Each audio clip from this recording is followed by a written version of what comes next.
Welcome to ராஹோ. நான் அனு. இன்னைக்கு இந்த வீடியோவில் என்ன பார்க்க போகிறோம் பார்த்தீங்கன்னா, ஆடி மாதம் தான். ஆடி மாதம் அப்படின்னாலே என்ன ஞாபகம் வரும்னா, அம்மன் தான் ஞாபகம் வருவாங்க. காலையிலே வந்து ராகுகால பூஜை வந்து துர்க்கை அம்மனுக்கு வந்து நடந்துச்சு. நெக்ஸ்ட் வந்து பார்த்திங்கன்னா, ஆடி ஃபஸ்ட்டு வெள்ளியே வந்து திருவிளக்கு பூஜை வந்து எங்கள் பக்கத்தில் உள்ள கோயிலில் வச்சுருந்தாங்க. போன வருஷமும் கரெக்டாக வந்து பார்த்திங்கன்னா, ஆடி ஃபஸ்ட்டு வெள்ளி தான் வந்து திருவிளக்கு பூஜை வச்சுருந்தாங்க. இந்த வருஷமும் அதே மாதிரி வச்சுருந்தாங்க. ஸோ நம்மளால் போக முடிஞ்சிச்சு இந்த வருஷமும். ஸோ வந்து காலையிலேயே வந்து எல்லாமே வீட்டில் எல்லாம் ரெடி பண்ணி வச்சுட்டு ஈவினிங் வந்து 6:00 வந்து திருவிளக்கு பூஜை ஸ்டார்ட் ஆகும்னு சொல்லியிருந்தாங்க. ஸோ வீட்டில் முதல்ல சாமி கும்பிட்டுட்டு நான் விளக்குக்கு வந்து சும்மா ஒரு பூ மட்டும் வச்சு சாமி கும்பிட்டுட்டு வீட்டிலேருந்து நான் எடுத்துகிட்டு கிளம்பிட்டேன்.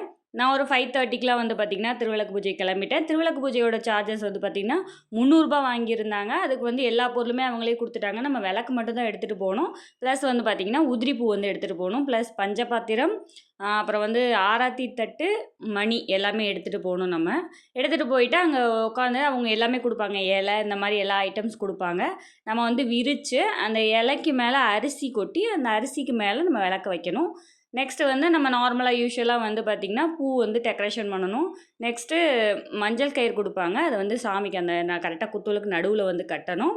நெக்ஸ்ட்டு அப்படியே வந்து சாமி வந்து விநாயகர் செய்யணும். விநாயகர் வந்து பார்த்திங்கன்னா மஞ்சளில் பிடிச்சி விநாயகர் செஞ்சு வைக்கணும். அவருக்கு ஒரு விளக்கு வைக்கணும். அப்புறம் பொங்கல் கொடுப்பாங்க. தேங்காய், வாழைப்பழம் எல்லாமே வந்து விநாயகருக்கு வந்து சாத்தணும். சாத்திட்டு தான் நெக்ஸ்ட்டு தான் நம்ம வந்து விளக்கு பூஜைக்கு எல்லாமே ரெடி பண்ணணும்.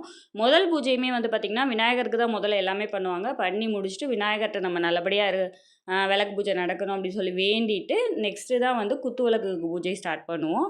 ஸோ இதுதான் வந்து ப்ரொசீஜர். அந்த விநாயகருக்கு வந்து பார்த்திங்கன்னா அருகம்புல் உங்களால் எடுத்துகிட்டு போக முடியும்னா எடுத்துகிட்டு போயிட்டு அருகம்புல் வந்து சொறி வைக்கலாம். நாங்கள் வந்து பக்கத்துலேயே போய் பறிச்சிட்டு வந்து வச்சுட்டோம். அப்படியே வந்து ரெடி பண்ணி எல்லாம் வச்சுட்டு உட்காந்துருந்தோம். இந்த தடவை கொஞ்சம் டிலே ஆகிடுச்சு. ஒரு 6:30 7:00 ஆகிடுச்சு ஆரம்பிக்கிறதுக்கே. அப்படியே நாங்கள் வந்து அதனால் ரொம்ப நேரம் உட்காந்து கதை அடிச்சுக்கிட்டு தான் இருந்தோம். ஏன்னா எல்லாமே ரெடி பண்ணிட்டோம். ஏன்னா முன்னாடியே 2 விளக்கு பூஜைக்கு போயிருக்கேன். ஸோ முன்னாடி என்னென்ன பண்ணணும் அப்படின்றது தெரியும். ஸோ எல்லாமே ரெடி பண்ணி வச்சுட்டு உட்காந்துட்டோம். நெக்ஸ்ட்டு வந்து பார்த்திங்கன்னா இங்கே பூஜை பண்ணுறவர் வந்து முன்னாடி சொல்லிக்கிட்டு இருப்பாங்க மைக்கில். ஸோ அதைப்படி ப்ரொசீஜர் படி நம்ம செஞ்சுட்டே இருக்கணும் வரிசையாக. குத்துவிளக்கு வந்து ஃபைனலாக நான் இவ்வளோ தான் அலங்காரம் பண்ணியிருந்தேன். எல்லா குத்துவிளக்கும் அழகாக ரெடி பண்ணியிருப்பாங்க. ஒவ்வொருத்தவங்களும் ஒவ்வொரு டிசைனில் ஒவ்வொரு பூ வச்சு அலங்காரம் பண்ணியிருப்பாங்க. அழகாக இருக்கும். இந்த மாதிரி வந்து ட்ரெடிஷ்னலான வீடியோஸ் நம்ம சேனலில் வந்துகிட்டே இருக்கும். ஸோ நமக்கு சேனலுக்கு வந்து லைக் பண்ணி சப்ஸ்கிரைப் பண்ணுங்கள். இது போன்ற வீடியோக்கள்லாம் வந்து நம்ம சேனலில் வந்து ட்ரெடிஷ்னல் பற்றி ப்ளஸ் வந்து பார்த்திங்கன்னா எந்த மந்த் என்ன ஸ்டார்ட் ஆகும் எல்லாமே வந்து பர்ஃபெக்டாக வந்து வீடியோ போடுவேன். ஸோ என் சேனலுக்கு எல்லோரும் சப்போர்ட் பண்ணுங்கள். தேங்க்யூ. வாங்க வந்து அப்படியே வீடியோக்குள்ள வந்து நெக்ஸ்ட் வந்து சாமிக்கு வந்து ரெடி பண்ண ஆரம்பிச்சிட்டாங்க.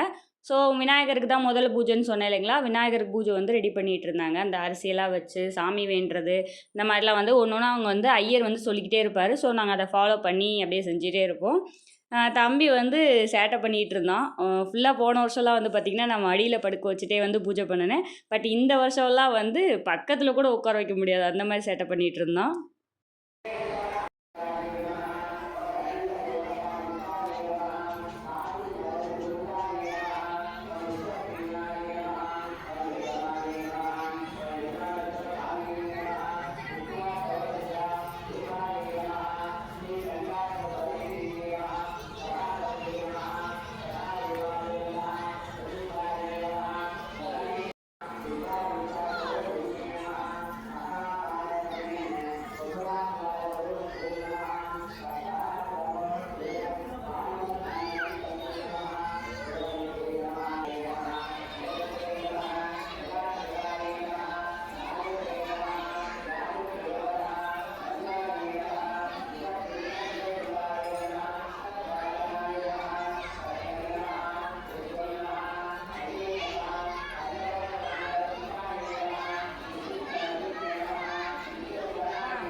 பூவில் அர்ச்சனை பண்ணிவிட்டு நெக்ஸ்ட்டு குங்குமத்தில் அர்ச்சனை பண்ணணும். அப்புறம் வந்து அச்சத அரிசியில் வந்து அர்ச்சனை பண்ணணும். எல்லாமே முடிச்சுட்டு சாமிக்கு வந்து அங்கே தீபாவளை காமிச்சு ஆரத்தி எடுத்து எல்லாம் முடிச்சுருவாங்க. முடிச்சுட்டு நாங்கள் வந்து விளக்க கொண்டு போய் எல்லா சாமிக்கிட்டையும் வச்சு கும்பிட்டுட்டு அங்கேயே வந்து விளக்க மலையேற்றிட்டு தான் வருவோம்.